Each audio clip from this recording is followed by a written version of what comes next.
एक लड़की नाच गाना और कुछ हिला डुला कर बन जाती है एक बड़ी सेलिब्रिटी और मुंबई जैसे शहर में 23 साल की उम्र में ले लेती है एक आलीशान घर। और एक लड़का जो नागपुर की रोड पर कुछ करतब दिखाते दिखाते बिल गेट्स जैसे लोगों से मिल जाता है और फर्श से हर्ष तक पहुंच जाता है। ये वो लोग हैं जिनका एजुकेशन से दूर दूर से कोई नाता नहीं, पर फिर भी दुनिया उन्हें सलाम ठोकती है। तो फिर आप और मैं कौन से सिस्टम में फंसे हैं? क्यों आज 100 में से 90 बच्चे एक कागज का टुकड़ा लेकर दर दर भटकते हैं एक छोटी सी जॉब पाने के लिए? क्यों भारत का अनएम्प्लॉयमेंट ऐसे बढ़ रहा है जैसे यूएस की जीडीपी हो?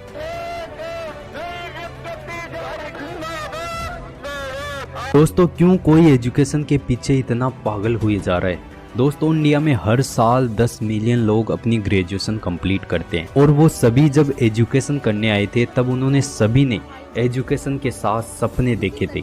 सभी ने अपनी लाइफ के 20 साल तो इस डिग्री को कम से कम दिए ही हैं।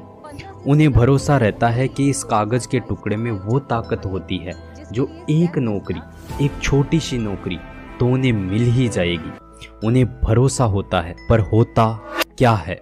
कुछ लोग ग्रेजुएशन होने के बाद गवर्नमेंट जॉब के ट्रैप में फंस जाते हैं और कुछ लोग खुद का छोटा मोटा व्यापार कर लेते हैं और कुछ थक हार कर प्राइवेट जॉब में फंस जाते हैं। पर इन सबको भी अगर हम मिलाएं तो उन 1 करोड़ लोगों में कम से कम 10 से या 15 लाख लोग ऐसे होते हैं जो कुछ कर पाते हैं। अब बाकी के बचे 85 लाख लोग अनएम्प्लॉयमेंट ही रह जाते हैं, जो जिंदगी से नाराज, गवर्नमेंट से नाराज और खुद से भी नाराज। पर इन सब की नाराजगी भी जायज है। क्या इतने लोगों के पास कोई स्किल नहीं? क्या इतने लोगों के पास कोई ऐसी अदर से स्किल्स नहीं कि वो कुछ कर पाते हैं? क्या इतने लोगों में कोई कुछ नहीं जानता? हिंदू धर्म में भी दोस्तों कहा गया है कि 14 विद्या और 16 कलाओं में हर एक इंसान के पास कम से कम 5 कला और 1 विद्या तो जरूर होती है। तो फिर इन्हें अनेकों इंटरव्यू देने के बाद भी एक अच्छी जॉब क्यों नहीं मिल पाती? फ्रेशर या स्किल्स प्रॉपर ना होने की वजह से ठप्पा तो लगता ही और साथ में मिलती है इनको नाकामी, जिसकी वजह से हिंदुस्तान में सबसे ज़्यादा युवा सुसाइड कर रहे हैं। पर दोस्तों, आज हम उस आईने को देखेंगे जो सब देखते तो हैं पर आंखें बंद कर लेते हैं। हेलो दोस्तों, मेरा नाम दिनेश कटारिया है और आप देख रहे हैं truth with Dinesh YouTube channel. अगर दोस्तों ये वीडियो थोड़ा भी हेल्पफुल लगता है तो लाइक और सब्सक्राइब जरूर करें और इस वीडियो को जितना हो उतना शेयर जरूर करें।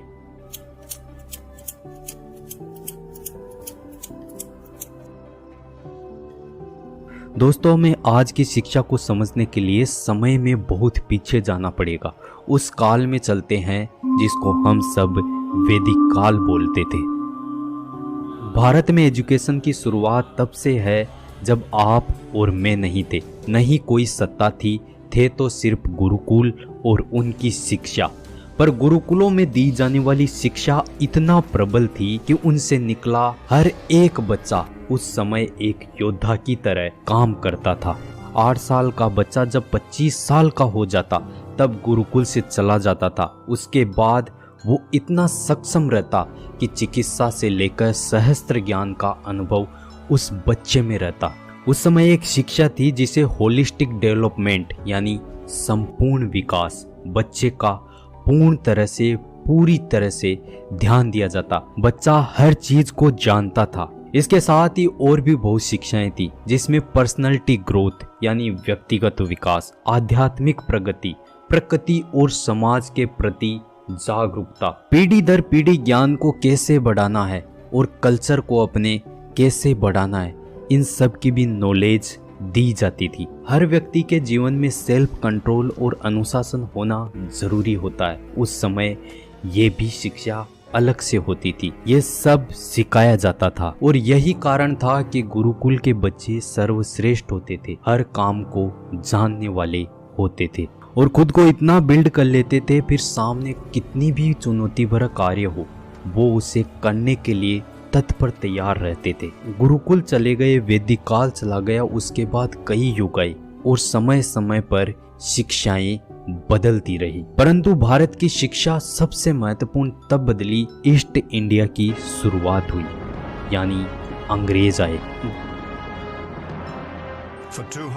दोस्तों, अंग्रेजों ने इंडिया पर हुकूमत तो कर ली, पर इंडिया जैसे बड़े कंट्री को चलाने के लिए उनके पास मेन पावर नहीं थी और उनके पास चैलेंजेस था इंडिया में जो लोग हैं उनके साथ कम्युनिकेट करने का, क्योंकि यहाँ के लोग इंग्लिश नहीं जानते थे। इसलिए अंग्रेज बिना कम्युनिकेशन के किसी से कैसे काम कराएं, यहाँ के लोगों से कैसे प्रॉपरली वर्क करवाएंगे। पर यहाँ के लोग अगर अंग्रेजी जान गए तो अंग्रेजों के लिए क्या काम करेंगे, वो हमें यहाँ से बाहर कर देंगे। ये भी अंग्रेजों के पास बहुत बड़ा चैलेंज था। इंडिया के लोग अपना काम भी कर दे और हमें यहाँ से भगाएं भी नहीं। इसलिए 1835 में लॉर्ड मैकाले के सामने रखा कि इंडिया में अंग्रेजी शिक्षा की शुरुआत की जानी चाहिए। हाँ दोस्तों, अंग्रेजी शिक्षा, ना कि इंग्लिश, जिसका उद्देश्य सिर्फ और सिर्फ अपना काम पूरा करवाना हो, ना कि यहाँ के लोगों को संतुलन में लाना हो। अंग्रेजों ने ऐसी शिक्षा बनाई जिसमें सिर्फ और सिर्फ ऑर्डर को फॉलो किया जाए, कोई खुद का दिमाग लगाए नहीं, बस वो लोग ऑर्डर दें और यहाँ के लोग उन्हें फॉलो कर लें। रूल्स और कंडीशन में इंसान को ऐसे बांध दिया गया कि वो वहाँ काम करने के लिए एक इंडियन वर्कर लगे, बस इसके अलावा कुछ नहीं।